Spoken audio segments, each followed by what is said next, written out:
They are the movers and the shakers, the dreamers and the doers, teachers, athletes, musicians, activists, entrepreneurs. They are the men and women that have made and continue to make Huntington Beach such a special place. I'm Chris Epting, and these are the legendary locals. For thousands of local students, he was a teacher and a coach. He's also one of the most renowned local photographers. Dennis Masuda has positively affected so many people in Huntington Beach that it's almost hard to calculate. Recently, we met at his house, and he walked me through just what makes him such a legendary local. Dennis, your family, it's not just you that has a lot of roots in Huntington Beach. Your family goes back to the area a long time. Give me a sense of when they arrived here, where they went. Describe what the family was like first coming into the area in Orange County. Well, my grandfather first came to the United States around 1914. From Japan? From Japan. He lived up in the, first settled up in the Seattle area. And then got some money together, and about 8 years later, got enough to send for his wife, my grandmother, and brought her over. And then they first came to Orange County area. They actually settled in Westminster in the 20s, teens and 20s. They were there. Right about now where Beach Boulevard and Garden Grove Boulevard is. They had a little farm there. And the 20s, they moved into what's now Fountain Valley. So back then it would have been called Talbert? Talbert, unincorporated area of Orange County.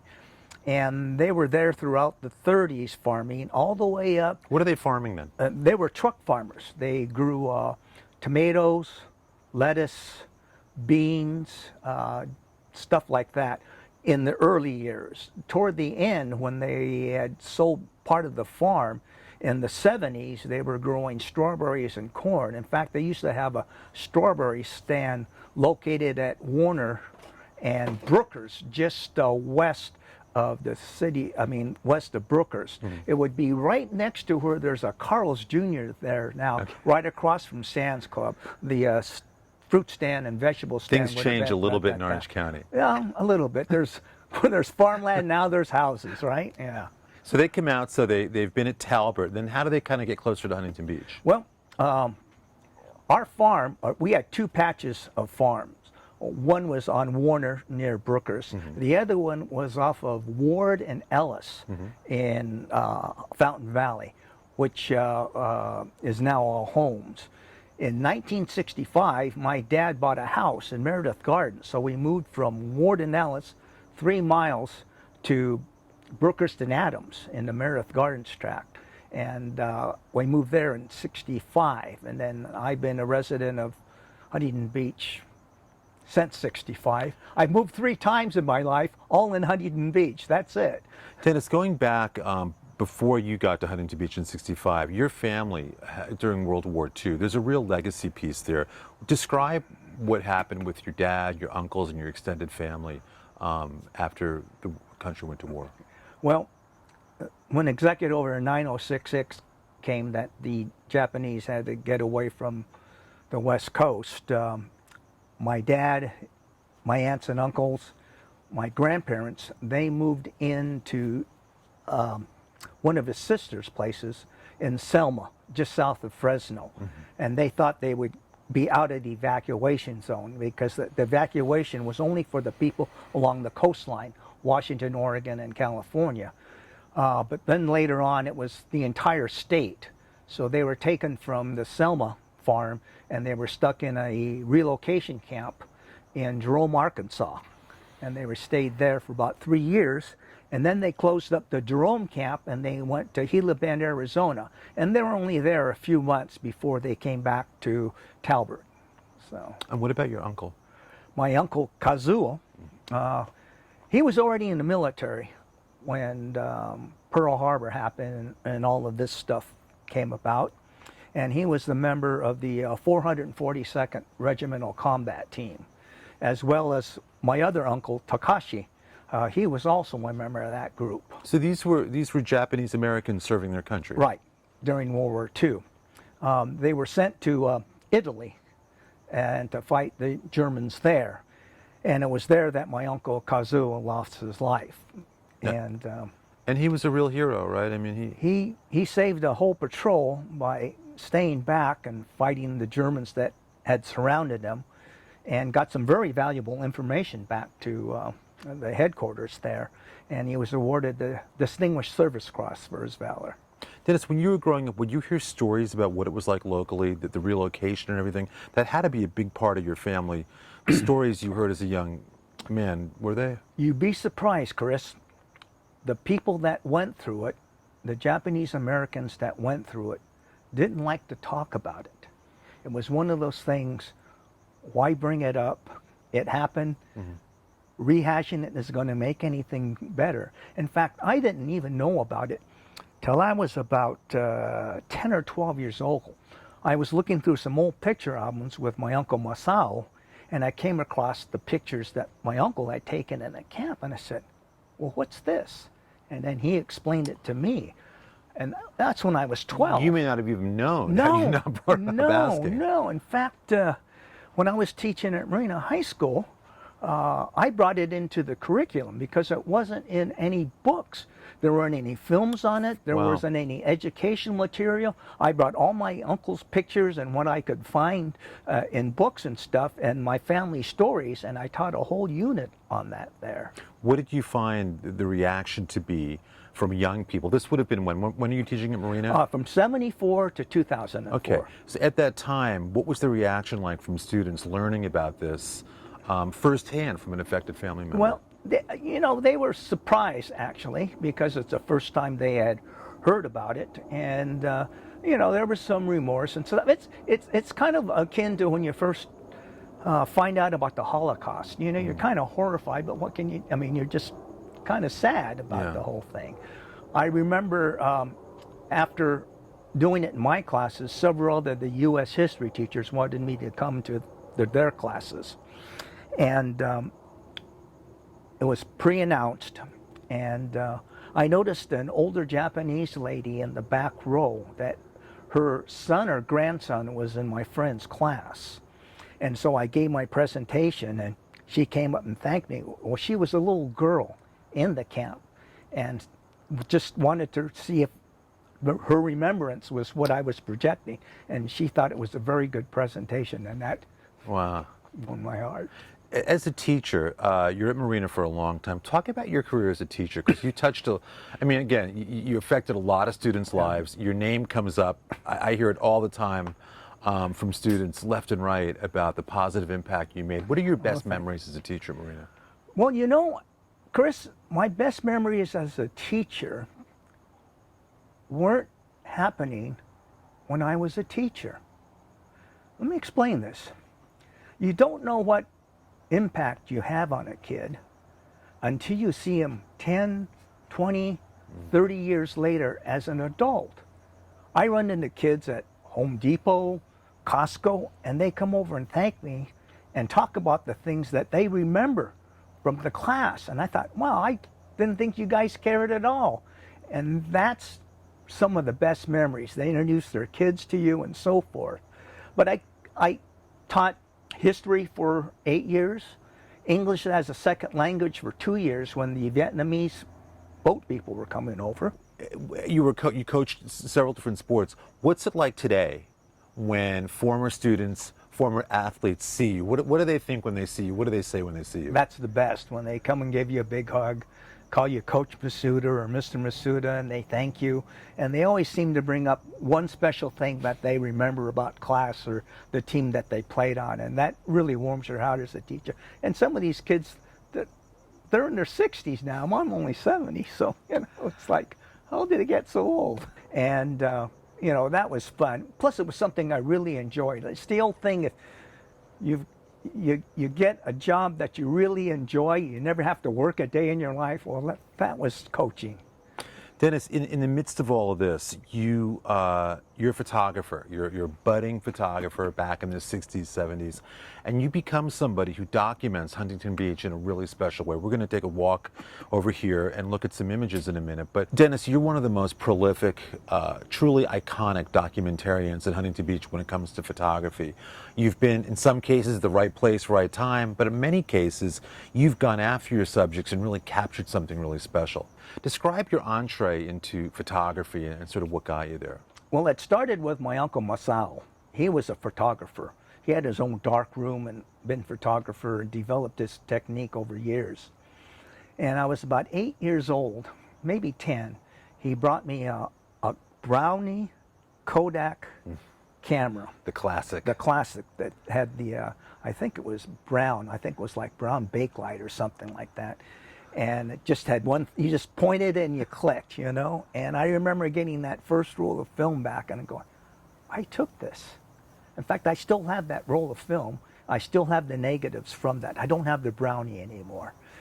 And that it was just a passion after that. And then he would, every 2 or 3 years, he'd get me an upgraded camera all the way through the 60s and 70s. And so it was a great influence. And I just loved taking pictures.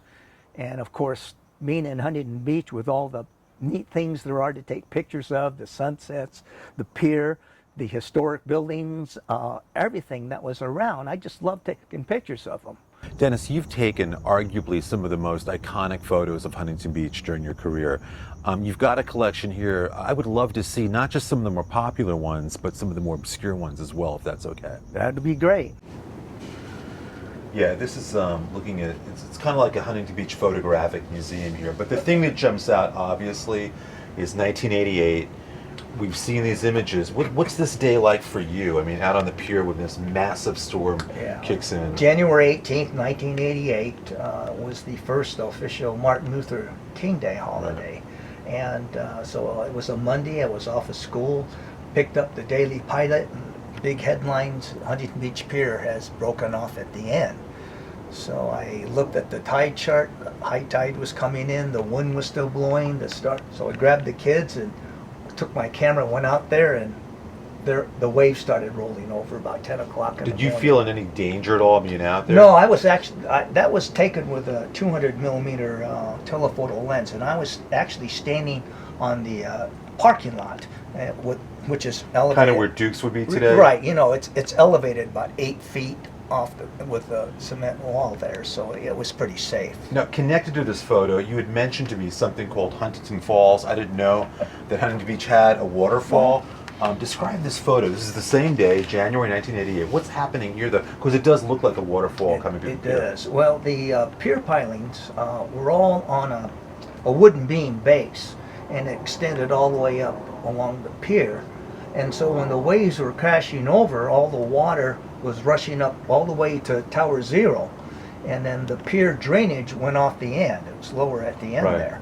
So as the wave came and receded, then the water came right out. And it probably lasted about 20 or 30 seconds like that, with all the water rushing up. And I call that Huntington Falls. For all the photos we've seen of that day, I've never seen that phenomenon. This is the first time I've seen that photographed. Yeah. And it's a really interesting shot. You captured a lot of things, though, that aren't here anymore.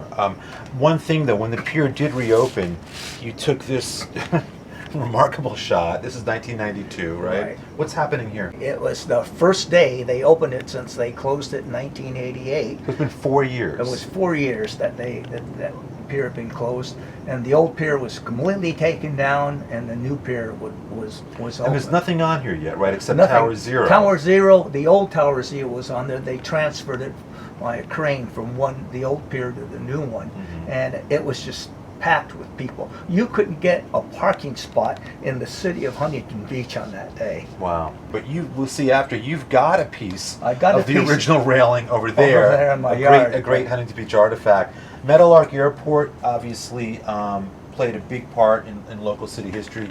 You were there a lot. What do you remember about the cafe and the airport? Did you hang out at there much? Yeah, I had breakfast there a lot, and I snuck over there for their avocado bacon cheeseburger they used to make there. I've heard about that. It was great. It probably clogged every artery in your body, but it was great. And from here, obviously downtown was a real, a great space for you to operate and take photographs. Another very iconic shot here of the old Jack's building. This is mid-1980s, and you had heard things were going to be changing, right? And so you got out there. The redevelopment was started, and they had slated Jack's to be eventually torn down. And so I grabbed my camera and I started walking up and down Main Street taking pictures of all the places that I loved as a kid growing up. And this is the one of Jack's Surfboard, which was a great seller in the days when I was selling my photographs. There's another shot you have. I've seen this one. It's a great image. One that I had not seen, though, and I wasn't really familiar with in terms of a downtown building, was Terry's Coffee Shop. What's there today? And that's where the Baskin Robbins. Okay, so Main and Walnut. Main and Walnut. And the Greyhound bus terminal would have been attached to it right here. On Walnut. On Walnut. And that's where the vintage clothing store would be today, that's around there? Right in there, or it could be the backside of the ice cream store. I'd have to look, because I think there's an alley running through there now. But yeah, this used to be connected, and then it made sense because when you got off the bus or you're waiting for the bus, you go to a coffee shop and get something to eat. Well, I got to be honest. I like knowing there was actually a Chinese restaurant on Main Street too, because we need that today. Well, if anyone's listening, well, it's a coffee shop and Chinese restaurant. We'll take it. Again, throughout Main Street, you've got some other shots here. One of my favorites is the old Standard Market. This is a smaller one, but to see the Standard in full color like that is fascinating. What was it like to go into the Standard Market back in the day? Well, that's the place where you were going down to the beach and you want to grab a Coke, a bag of chips, and a cherry pie. That's where you went and got it before you headed down to the beach. Yeah, it's surreal to think that that building was on Main Street as recently as it was. I mean, I know now it's a few decades old, but it was there through the late 80s, right? It was. It had been there at that point, I think, for about 60 years or so. It was a pretty old building. Quite a long time. This is one I really wish they had kept. Yeah, well, it's torn down, and that's where the auxiliary part of Huntington Surf and Sport, I believe, is on that corner now. Some other great shots. The original site of the Duke Hanamoko bust. Today it's at the Surfing Museum. Right. International Surfing Museum. It was originally at the pier. Right. But you captured it with Maxwell's in the background, which right there, takes us back to another era. Yeah, it was toward the base of the pier. It was there for a number of years until the Surfing Museum took it and placed it in there. I think it was taken away too during because of the reconstruction of the pier. So it was there probably up until the 80s. I want to backtrack for 1 second. The day you were out there shooting the storm in 1988, correct, something washes up on shore as you're busy photographing, and it's an actual laminated, thankfully, End Cafe menu, and you waited out and plucked us out of the ocean. I got my feet wet because the storm surge had come all the way up to the parking lot, and I looked down and I see this thing floating by the stairs there, so I ran down there, jumped in, and pulled it out of the water. So are you a collector naturally? Like, is it something that you do? Here and there, but that, of course, was iconic, and you could see the cheap prices, of course, 1988 prices. Amazing. That was one of the last menus I ever pulled out of the End Cafe. Speaking of artifacts and collecting, something else you did that was very popular back in the day is you would take one of your photos and then you would mount it with an artifact related to the photo. So in this case, we've got one of your pictures of the Golden Bear with an actual original ticket from the Golden Bear. These must have been really popular. They were. And I didn't have any of the tickets. They were hard to come by. Mm-hmm. So there's probably only about 20 of those in existence right now that I made. Something else you did, I think my favorite, because I like collecting little bits of history and things.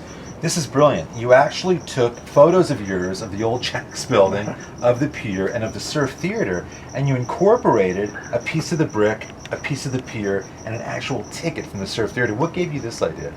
Well, when they started tearing everything down, they had all these dumpsters around PCH and Main Street, and there were a bunch of bricks in there and concrete from the pier, and I looked at it as artifacts, so I hauled buckets of that stuff home and started breaking it apart with a chisel. Where we are today. Yeah, just pounding it with a hammer and chisel. You like having pieces of your city, right? Correct. I love the history of Huntington Beach, just like you.